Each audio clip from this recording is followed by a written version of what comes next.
Hello students, today we will be talking about how to make international relations a global discipline. When I say this, you might be feeling that international relations is already a global discipline, so why to make it again a global discipline? So we will be discussing this issue in this lecture, particularly by going to the background of the debate. Then we will understand what is the debate all about. Then we will identify 4 key areas where we have to focus on theoretical issues, conceptual concerns, methodological Eurocentrism and policy concerns that need to be reworked in case we want to make international relations a truly global discipline. So let me start with the backdrop, that is why to make international relations a global discipline. At the very first sight, international relations gives an impression of being a global discipline. So when you take it as a subject, when you think about the discipline, you think it is an international relations discipline. But its global character is not reflected in its domain areas, theories, concepts and approaches. So if you look at the domain areas or maybe theories or concepts and approaches, you will not find anything global. So when I am saying global, I am talking basically it's an European discipline imposed through colonialism and cultural imperialism in the non-European parts of the world. Long ago, Stanley Huffman, an American political scientist, declared international relations as an American social science.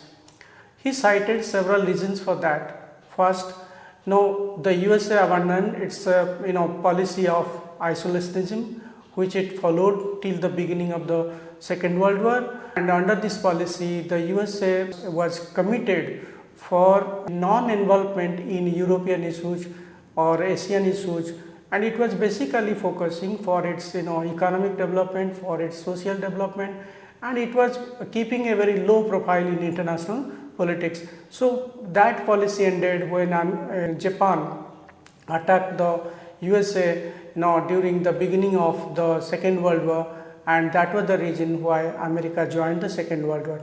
So when America joined the Second World War, it abandoned its policy of isolationism, which it followed for more than 200 years.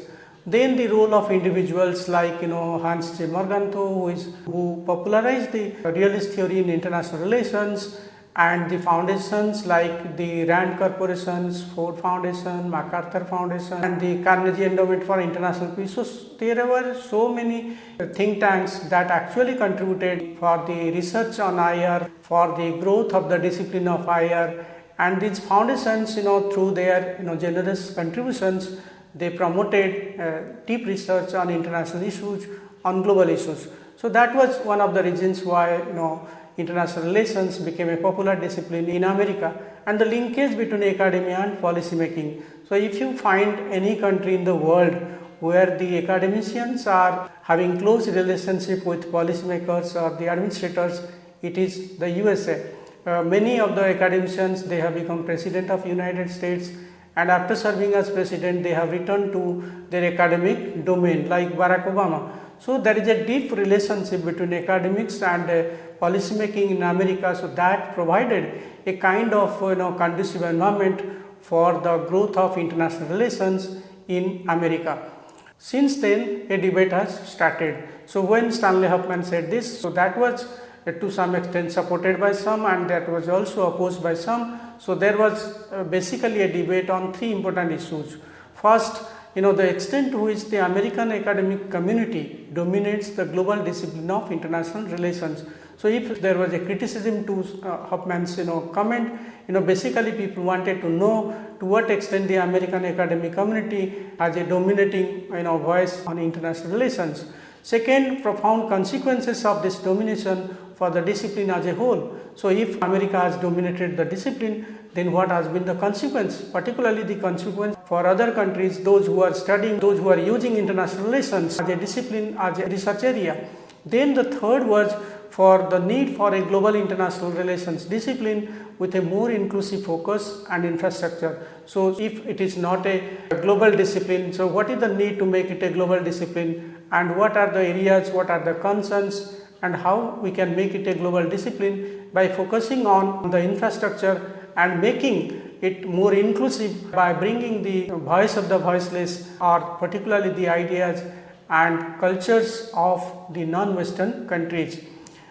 When we discuss about this globalization issue of international relations, our main objective is to cover this issue, to broaden the field, to incorporate a more just and representative understanding of international relations. So our objective is to make international relations an inclusive discipline, and a global discipline that would not just serve the interest of a particular country or continent. Rather, it should be based on the universal experience, and it should become a truly global discipline. So that is our objective.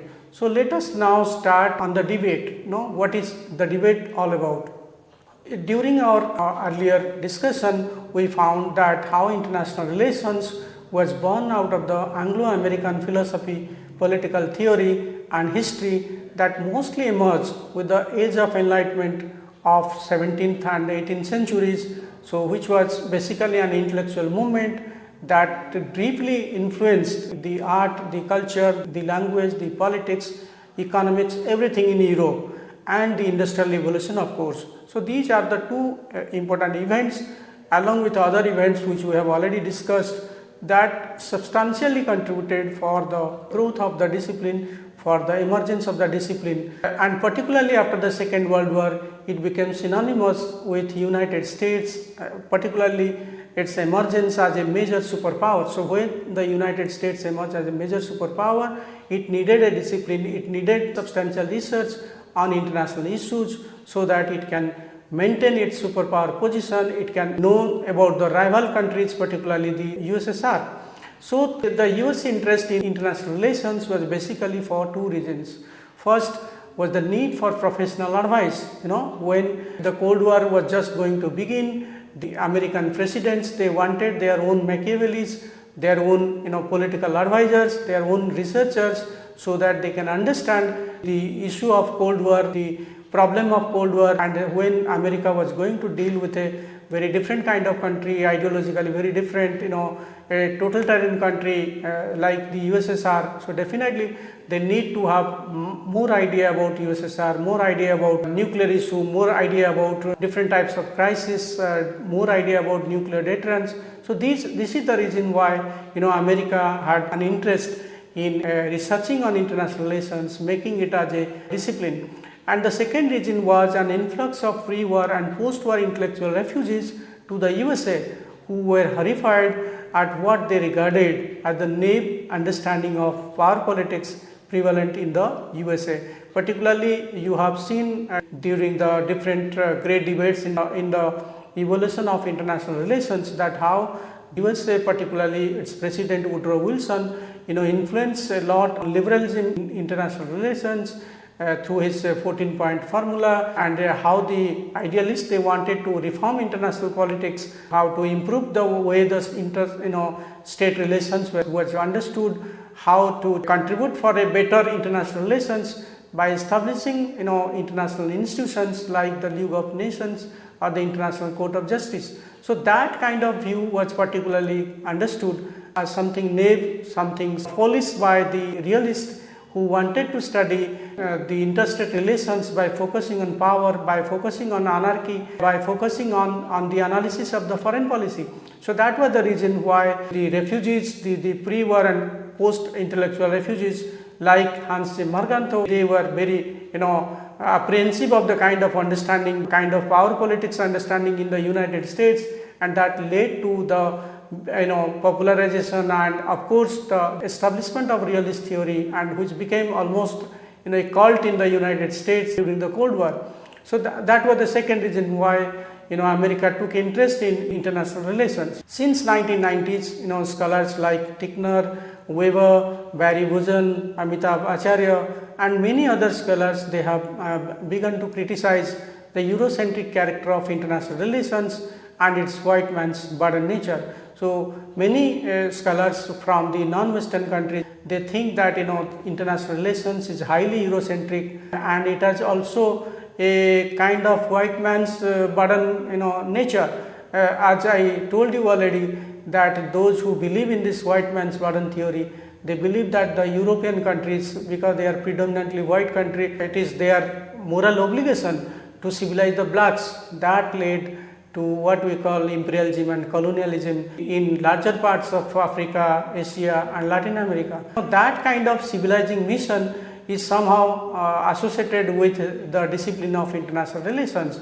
So that was the reason why many of the scholars in the non-Western countries, they were highly skeptical about the nature of international relations. Now let me focus on some major key areas where the debate is all focused on.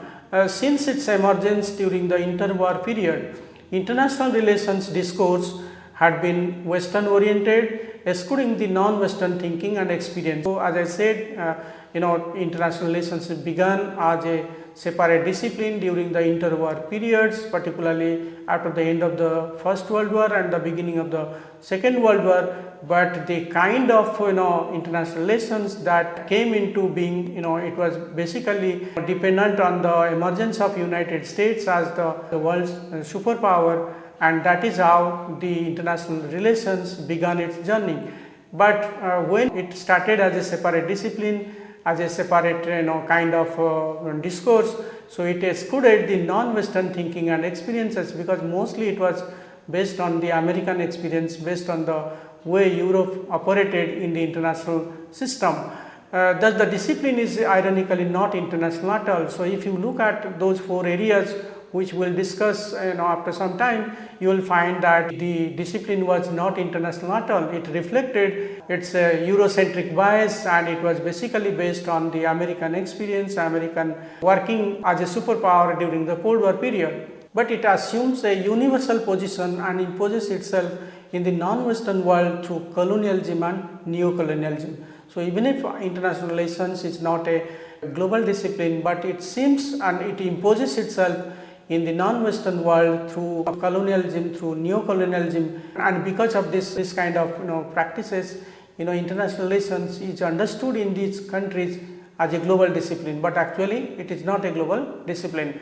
Thus, it is a deeply hegemonic act leading to a process where the values and norms of the West are implemented in the non-West. So this is how the values, the cultures, the history of Europe is made to believe as universal, as something very perfect, something the other countries should follow. So that was basic objective of international relations. When it is spread to other parts of the world, the ideas, the experience of Europe, they are considered as something universal and others should follow it. Scholars have mainly exposed the inapplicability of international relations theories, concepts, methods and policies to the Asian, African and Latin American context. So there is a lot of debate on this issue, that how international relations is Eurocentric in character, how it is, its theories, its concepts, its methods, its ideologies are all not properly applicable, or they are inapplicable to the African, Asian and Latin American context. So basically we will focus on those four areas. Let us first discuss the theoretical issues. International relations theories are based on, as I said, Western experience and realities. They are not reflecting the civilization, the history, the culture of the non-Western countries.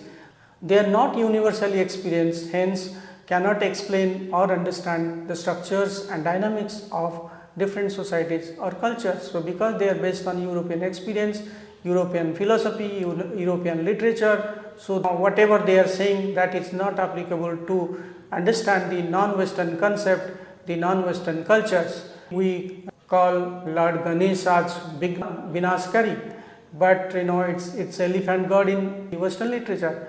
We call Sankat Mochan Hanuman, but no, he is characterized as a monkey god in the European or American system. So our understanding of gods, goddesses, our understanding of family, our understanding of social life, our understanding of culture, our understanding of history, politics, they are different from their experience. So basically, those theories, those concepts, those ideas, that try to explain the non-Western political system, non-Western international relations, that is not 100% applicable. Amitabh Acharya and Barry Bojan, in their influential work Non-Western International Relations Theory, Perspectives on and Beyond Asia, which they published in the year 2010, argue that IR theory misrepresents and misunderstands much of the world history. So because these theories are not based on the non-Western perspectives or culture or their experience, so definitely they are not able to explain our history, our culture and our civilization. And in fact, most of the non-Western world was understood by the Europeans through the missionaries, through the colonial administrators, through the travelers. So, and they had their own understanding of our history, our culture. So, any theory which is based on this kind of writings, based on this kind of perceptions, that is definitely not going to help much. The classical realism and neo-realism seek to explain the rest of the world through their basic American derived story of international anarchy and balance of power has a universal permanent structural condition. So, if you look at the two most important international relations theory from the Western perspective, you will find that they claim to have contributed to something like a universal truth about balance of power and the principles of international anarchy, which they believe is actually principles on the basis of which international politics works. But if you look at our history, if you look at our religious scriptures like Mahabharata, like the ancient India or medieval India, these principles were already there. The Kauravas wanted to balance the Pandavas wanted to balance the Kauravas, the ancient Indian king and various kingdoms, they were balancing each other. The same happened in the medieval India also. So, these are something not very new concepts, they were already there. It is a different thing that they popularized those notions, and we did not do that because of colonialism. But that does not mean these things were not there, and that is why our civilization or our culture is any way inferior to them. Similarly, liberalism and its ideas of individualism, market and more hesitantly democratic practices are all presented as universal truth whose application would be beneficial to all human beings. Again, if you look at the liberal theory of international relations, you will find that the way they are discussing the issues of individual rights, how nations should engage themselves internationally, what is the nature of international politics, whether we can improve the working of international politics, their idea on international organizations, they are saying something which is based again on their experience. So, that is not going to solve many of the issues, many of the problems which we confront today, and their understanding of democracy, individual rights, they are different from ours. There is no doubt that democracy is good, but not American version of democracy, not European version of democracy. They have their own version of democracy that suits their culture, that suits their geography, that suits their history, but we have a different kind of democracy that looks at our interest, our culture, it is based on our history. So, you cannot have one solution fit for all countries or one kind of democratic model that is beneficial to all countries. But these theories, they try to portray these ideas as something universal and others should follow them. So, that is the problem with these theories. When major global events are told from a Western theoretical perspective, the voice of the colonialized and oppressed often go missing, which leads to a different kind of theorization.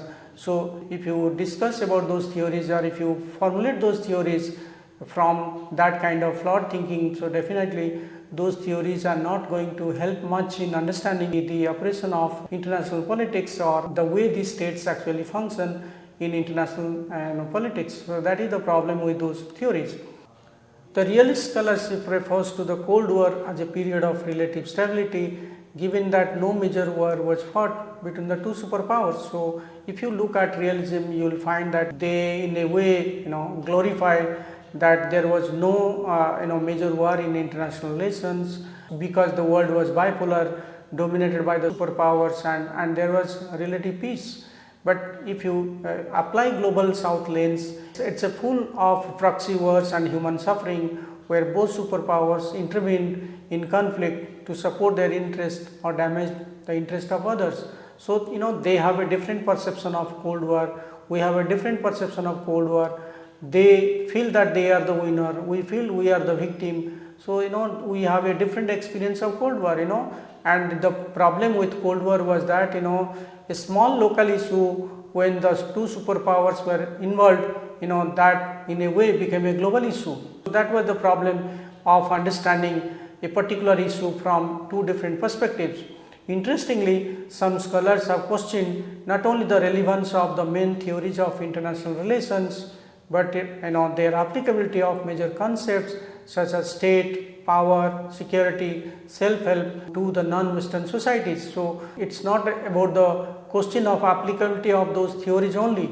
There are also problems with the kind of conceptual formulation, their conception of state, power, security, self-help, what we discussed in the context of realist theory, that may not be 100% applicable in the non-Western societies.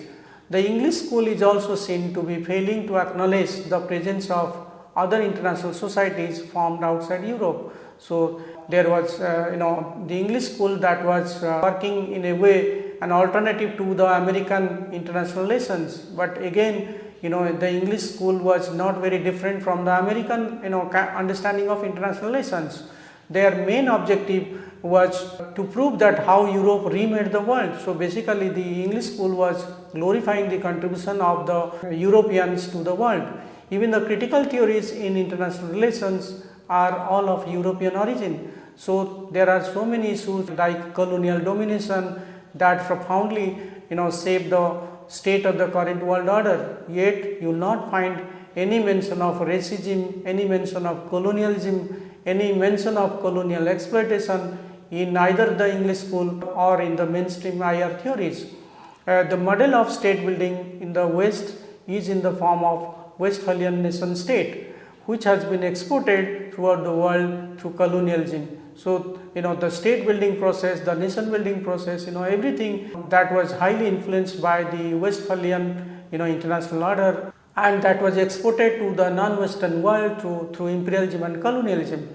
Thus, the international relations theories are parochial and Eurocentric, pretending to be universal in order to enhance their own universal claims. So, if you just claim that it is universally applicable, universal truth, that is not going to help. So, theories in order to be universally applicable need to be based on an inclusive approach and based on working of different cultures, the history of different regions of the world, then that can be applicable globally. But if it is based on European or American experience, that is definitely going to be parochial, that may not be 100% applicable to other countries and cultures. So, that was the problem with theoretical issues. Let us summarize what we have discussed so far.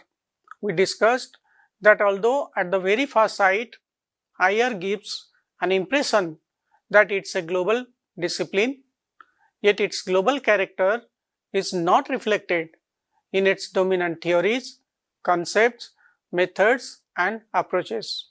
Since Stanley Hoffmann declared international relations as an American social science, a debate has started about the domination of American academic community over the discipline and excluding the non-Western thinking and experiences.